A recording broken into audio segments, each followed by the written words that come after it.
ces innovations, à qui appartiennent ces technologies. Alors pendant très longtemps, David y faisait allusion quand il parlait de colonies numériques, on a bien vu qu'en effet c'était les États-Unis et la Chine qui sont producteurs de ça. Rappelez-vous l'importance de la DARPA aux États-Unis pour fabriquer Internet ou fabriquer les liens hypertextes. Donc est-ce que l'Europe et est-ce que nos territoires peuvent aujourd'hui avoir une chance de renaître grâce à la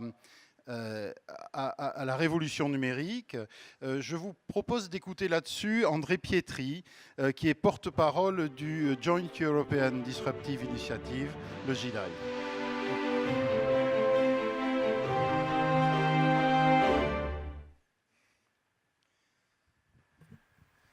Bonsoir à tous. Alors, un petit peu désolé pour ceux qui sont des deux côtés de la salle, mais il y a encore quelques places au milieu. Qui d'entre vous est un peu agacé quand il a vu ce titre? Alors, c'est un journal très élitiste, The Economist. C'était il y a 3 mois. Qui d'entre vous est un peu troublé par cette image? Personne? C'est la fin de la journée. Donc, ne voir que un humanoïde américain, un humanoïde chinois, on en a beaucoup parlé, s'affronter, mais la réalité... Alors, il y a eu beaucoup de messages d'espoir et aussi de messages très négatifs ce soir, mais la réalité, c'est effectivement qu'on a perdu la bataille. Ce n'est pas une question de savoir si on l'a gagnée ou on est en train de la perdre, on l'a perdue. Je vous donne juste trois éléments, rapidement, parce que j'ai peu de temps. On m'a passé de 20 à 15 minutes, donc ça aussi, c'est la disruption. Quand vous voyez aujourd'hui la capitalisation boursière, alors c'est qu'un indicateur, c'est un indicateur d'argent. C'est 3 fois plus que le CAC 40. C'est 4 fois plus que le DAX, qui sont les plus grandes sociétés allemandes. Plus inquiétant, alors on parle tous d'intelligence artificielle, on a nos talents, etc. Quand vous regardez ce qui s'est investi l'année dernière, en Chine, 48%, aux États-Unis, 38%, et nous faisons tous partie, chers amis, du reste du monde, où il y a les Israéliens, les Russes, les Coréens, qui investissons 14% des montants investis l'année dernière en IA. Et ça ne dépend quand même un peu que de nous. Dernière chose, beaucoup plus inquiétante d'après moi, c'est les 10 principales sociétés mondiales. On le sait malheureusement tous, elles sont toutes soit américaines, 8, soit chinoises, 2. Ce qui est beaucoup plus inquiétant, c'est qu'il y a 3 ans, 3 d'entre elles étaient technologiques. Aujourd'hui, 7 sur les 10 sont technologiques. Et pendant 12 ou 24 mois, 10 sur 10. Ça veut dire quoi? C'est avec les emplois de demain, la croissance de demain, la souveraineté économique de demain, et de plus en plus aussi les valeurs de demain. Parce qu'on voit bien, avec tous les débats qu'il y a eu, qui étaient passionnants, que la technologie est un conduit pour les valeurs. Donc à nous de voir ce qu'on veut en faire. Ce qui m'inquiète encore plus, et vous allez voir, il y a une gradation, c'est qu'on est de plus en plus dans un monde où ce n'est pas forcément le meilleur, mais c'est le premier qui est entré sur un marché, qui remporte la mise. Et ça, c'est tout à fait nouveau. C'est dû au fait qu'effectivement, on est dans un monde mondialisé, donc on peut très très vite développer ces marchés. On est de plus en plus dans un monde dématérialisé, où c'est de la licence, c'est du software, et donc le premier à rentrer. Un exemple, on parle beaucoup des grandes plateformes. 90% de la pub en ligne aux États-Unis, c'est Facebook et Google. C'est-à-dire tous les autres, les grands médias, les grands annonceurs, etc., c'est 10% du marché. Encore plus inquiétant, qu'est-ce qu'on fait aujourd'hui en Europe? On décide relativement lentement. On saupoudre allègrement. Alors, je fais un tout petit peu attention parce que je suis en Nouvelle-Aquitaine, mais 69 pôles de compétitivité en France, 450 pôles de compétitivité en Europe. On investit 80 milliards d'euros en 7 ans sur la recherche et l'innovation en Europe, donc c'est beaucoup d'argent, sur 14 000 projets. Où sont les priorités? Où sont les grands axes? Mais une fois qu'on a investi, est-ce que véritablement on s'est arrêté des projets quand ça ne marche pas? Pas vraiment. Est-ce qu'on suit véritablement? Est-ce que ces projets donnent des résultats? Et trop souvent, on est un peu voilà, l'objectif, c'est de créer un papier de recherche, alors qu'on sait tous aujourd'hui que la clé, c'est de plus en plus de faire de l'innovation de rupture, mais aussi de l'amener à quelque chose qui peut avoir un impact. Et donc c'est ça qu'il faut qu'on fasse. Dernière chose qui est très récent, qui a quelques semaines à peine. Je peux comprendre, je ne l'excuse pas, que des automobilistes, des dieselistes aillent très très loin pour défendre leurs précarés, leurs investissements. Certains vont même sur des fraudes massives. Que les énergéticiens ont du mal à passer à des nouveaux modèles. Mais que sur des sujets aussi nouveaux que l'IA, on a fait ça, c'est-à-dire une stratégie italienne en mars, une stratégie française, le rapport Villani en mars, une stratégie annoncée au mois d'avril et qui va être mise en place au mois de décembre, européenne, et une stratégie allemande qui vient d'être annoncée le mois dernier, cette fragmentation, alors que nos hommes politiques passent leur temps à dire qu'il faut avoir justement un marché commun, etc., elle est juste, là c'est inexcusable. C'est inexcusable et c'est peut-être aux citoyens, là, de demander véritablement des comptes, parce que ce n'est pas la faute de Facebook, ce n'est pas la faute à Voltaire, c'est la faute vraiment à nous, là, de ne pas avoir une stratégie unique. Alors, qu'est-ce qu'on peut faire? Je vais quand même essayer de passer à l'aspect solution. Je vous l'ai dit, de plus en plus, c'est un sujet d'être le premier. Donc de plus en plus, cette innovation de rupture, alors c'est un mot très à la mode, la rupture, parfois on la voit venir, parfois malheureusement on ne la voit pas venir autant qu'on la voudrait, elle est clé parce que c'est une manière non pas juste de suivre, mais de changer la donne. Et le message optimiste que moi j'essaye de faire passer, c'est de dire que justement cette accélération technologique, c'est une formidable opportunité de rebattre les cartes, mais à condition de s'en donner les moyens. Le point commun de toutes ces inventions qu'on connaît, alors qui a un iPhone dans la salle? Bon, mais vous avez tous 60 inventions qui ont été développées par une entité américaine qui s'appelle la DARPA, qui est une agence qui a été créée au moment où, en fait, avec de la technologie, les Russes, avec Sputnik, ont en fait montré que la technologie pouvait changer la donne et changer le rapport de force. Et donc, ils ont créé cette agence, certes dans un contexte de guerre froide, mais qui était surtout un contexte de dire jamais on ne veut être surpris. Et donc, les premiers challenges pour faire des véhicules autonomes, 2004, c'est devenu Google Car, c'est un challenge DARPA. Internet, c'est bien connu, ça s'appelait DARPANET initialement. Les moteurs Falcon, les moteurs qui motorisent SpaceX, sont également un projet de la NASA et de la DARPA. Donc, énormément de ces innovations de rupture qui, à l'époque, n'avaient pas de rentabilité, ont été faits, et c'est un mythe qui est tenace parmi certains de nos technocrates ici, c'est de penser que c'est le privé, c'est les startups, c'est les grands groupes qui vont tout régler. Sauf que la plupart de ces innovations de rupture, c'est justement la puissance publique qui doit mettre de l'argent parce que c'est elle qui, normalement, est garante du long terme. Et là, ça va faire rêver. Alors, je ne sais pas s'il y a beaucoup d'entrepreneurs dans la salle, je suis sûr qu'il y en a certains. L'idée, c'est de dire, au lieu de passer des mois à rendre beaucoup d'entrepreneurs, beaucoup de chercheurs, à en faire en fait des chasseurs de primes, et on sait bien, on passe d'une subvention à l'autre, c'est de dire, on va essayer de trouver quelques priorités qui peuvent changer la donne dans le domaine environnemental, dans le domaine de la santé, dans le domaine des nouvelles frontières. On va décider très vite, on va faire confiance, on va mettre des montants significatifs, 10, 15, 20 millions d'euros. Aujourd'hui, pour tout vous dire, en France, le maximum qu'on peut donner en subvention pure, c'est 250 000 euros. Et ne me méprenez pas, j'étais investisseur en capital, donc le mot subvention n'est pas forcément un mot que positif pour moi, mais l'idée là est de dire, si véritablement on veut changer la donne, il faut ne pas être lié à la rentabilité, mais il faut être capable vraiment de faire des paris. Mais aussi faire confiance, quitte à le retirer. Aujourd'hui, qu'est-ce qu'on fait? On met des procédures extrêmement longues et finalement, c'est une immense défiance souvent qu'on voit de la puissance publique face aux entrepreneurs ou face à l'écosystème de l'innovation, des chercheurs et même des grands groupes. Et il faut changer radicalement notre approche. Je pense que c'est un peu le message que nous adressent les populistes et je pense que ça serait une erreur. Évidemment, leurs recettes sont terribles, mais leur diagnostic n'est pas tout à fait incohérent. Aujourd'hui, ce qu'on ressent tous, c'est que la puissance publique, au niveau national, voire au niveau européen, a de moins en moins d'impact sur le réel. Donc faisons vite. Donc n'essayons pas de démarrer des trucs à 27 ou à 28, essayons à quelques pays d'avancer. N'attendons pas 2019, 2020, 2021. Là aussi, je suis un Européen convaincu, mais je ne sais pas si c'est clair pour tout le monde. Aujourd'hui, l'Europe fonctionne avec des espèces de gosse-plans sur 7 ans.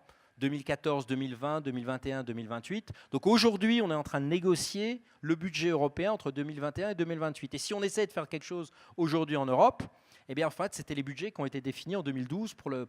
C'est ça. En fait, on a créé dans nos démocraties modernes une rigidité qui empêche d'avoir une flexibilité pour des sujets nouveaux, les migrants, l'innovation, la défense, etc. On est convaincu qu'il faut un nouveau pacte de confiance. Et là, c'est vraiment, on va loin dans la proposition et de dire il faut que ce soit l'État qui donne le cap, mais laissez les innovateurs, laissez les centres de recherche, laissez les grands groupes mettre en œuvre avec l'agilité, avec la rapidité qu'ils ont. Et c'est ça probablement aussi le message d'espoir. J'ai entendu beaucoup, ayant passé 10 années en Chine, je relativise un tout petit peu, ça a été dit tout à l'heure que c'est très récent, quand Alibaba annonce qu'il y a 15 milliards de dollars qui vont investir dans l'intelligence artificielle, attention à ne pas perdre déjà la bataille dans les têtes. De ces 15 milliards, tout ne va pas être investi, mais c'est grâce à ces effets d'annonce qu'ils arrivent aussi à attirer les meilleurs talents et à nous faire peur. Et regardez le nombre de débats où on est en permanence en train de dire « ça y est, c'est terminé ». Non, on pense qu'il y a une manière d'avancer et de trouver un vrai modèle européen. Et pour nous, le modèle européen, ce n'est pas un modèle... Là, peut-être que je me distinguerai un petit peu des participants précédents. Je crois que le modèle, il ne doit pas être purement technologie pour la technologie. Je ne suis pas sûr. Peut-être dans cette salle, l'intelligence artificielle fait rêver. Mais pour 80% de la population, on en est convaincu, c'est plutôt quelque chose qui est inquiétant. Un chauffeur de taxi, quelqu'un qui travaille dans une agence bancaire, quelqu'un qui travaille dans une usine, a toutes les raisons d'être inquiet, les fameux verticaux qui ont été cités à l'instant, d'être inquiet sur l'IA. Donc comment est-ce qu'on fait pour montrer que l'innovation sert un but sociétal? Et donc ce qu'on a proposé, c'est déjà de regrouper cet écosystème de l'innovation. Donc JEDI, qu'est-ce que c'est? C'est en fait c'est l'ensemble des acteurs clés de l'innovation qu'on appelle Deep Tech, donc vraiment des innovations menées par des technologies de rupture. C'est l'ensemble des présidents des grands centres de recherche, du CNRS au CEA, en passant par le Fraunhofer, le Max Planck. C'est beaucoup des fondateurs qu'on connaît de start-up emblématiques, que ce soit des Sigfox. Alors, désolé, président, ils sont plutôt à Toulouse, mais enfin, ils sont maintenant un peu partout en France. C'est Volocopter, c'est une start-up allemande dont vous avez sûrement entendu parler. C'est ces fameux drones taxis, c'est Netatmo, c'est WeThings. C'est la quasi-totalité des conseils exécutifs, comités exécutifs des grands groupes technologiques, Naval, Safran, Airbus, parce qu'on considère que l'innovation, il ne faut pas dire que ça ne viendra que des start-up ou des grands groupes, des centres de recherche. Il faut être sûr que sur un projet donné, ça soit l'excellence qui gagne. Et c'est comme ça qu'on arrivera à nouveau à sortir de ce qui tue l'Europe aujourd'hui. C'est ce mélange qu'on fait toujours entre retour géographique et excellence. Finalement, on ne favorise pas beaucoup l'innovation.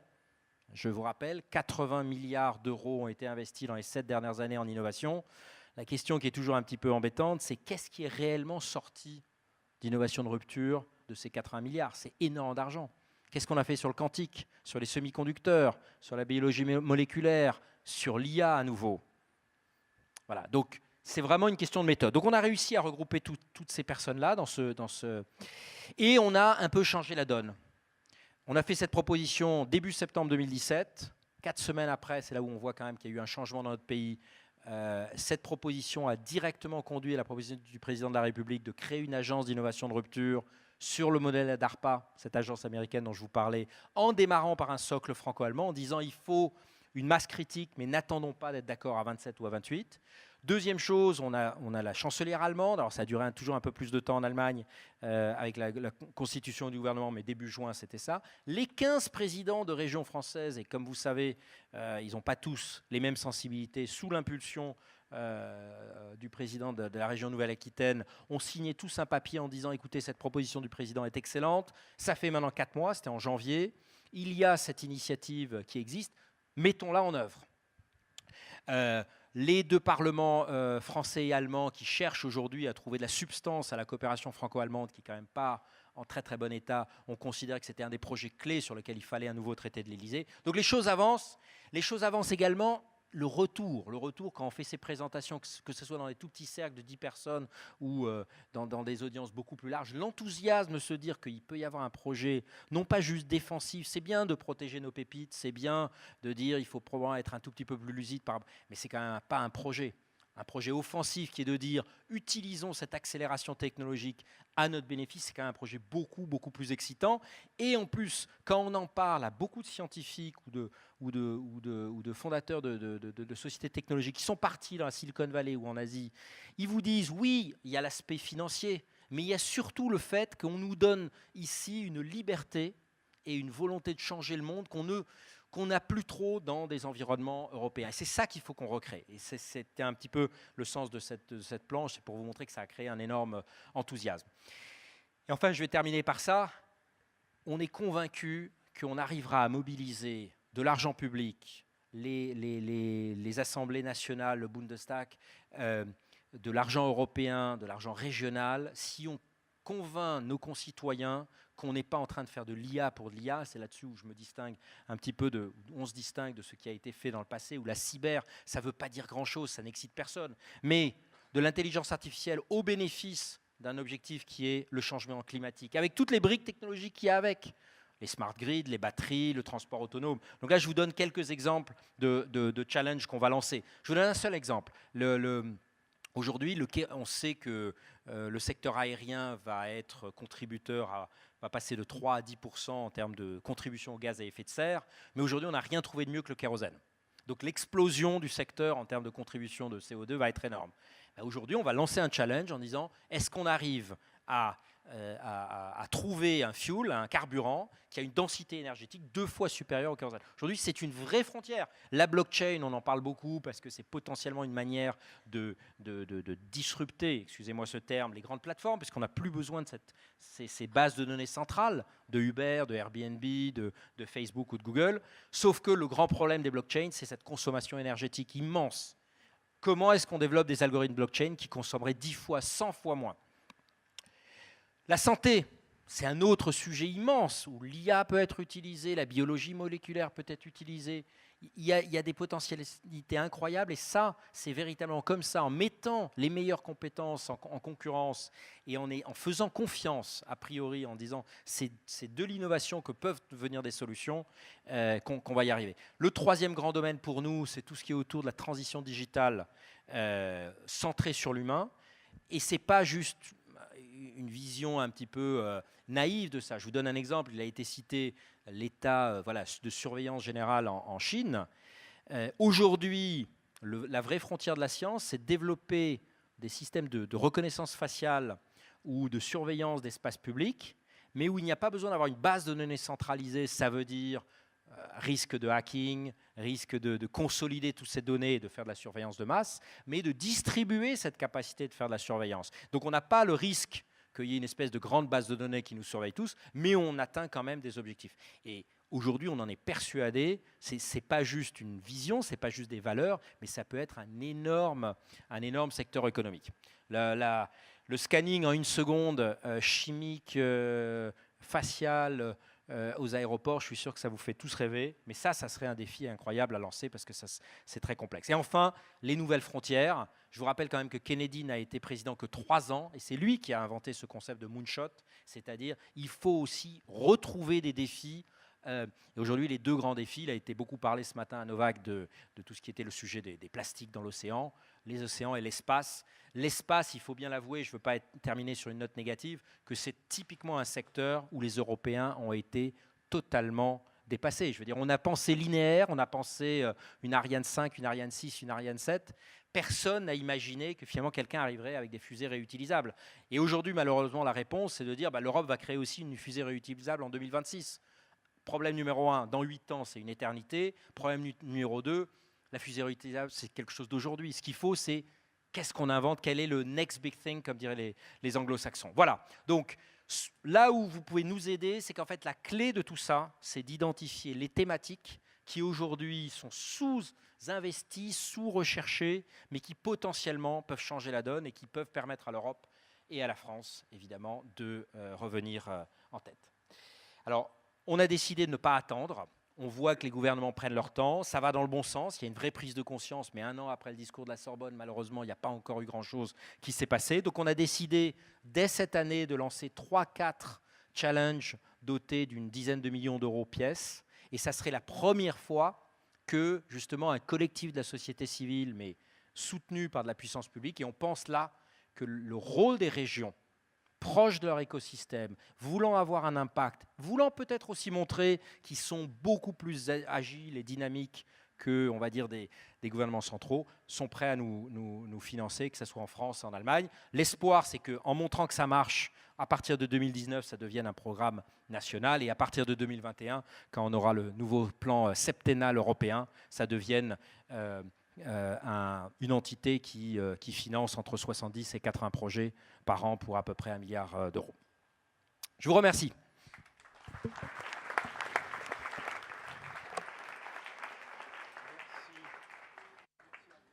Merci André Pietri pour ces propos assez positifs et assez optimistes finalement.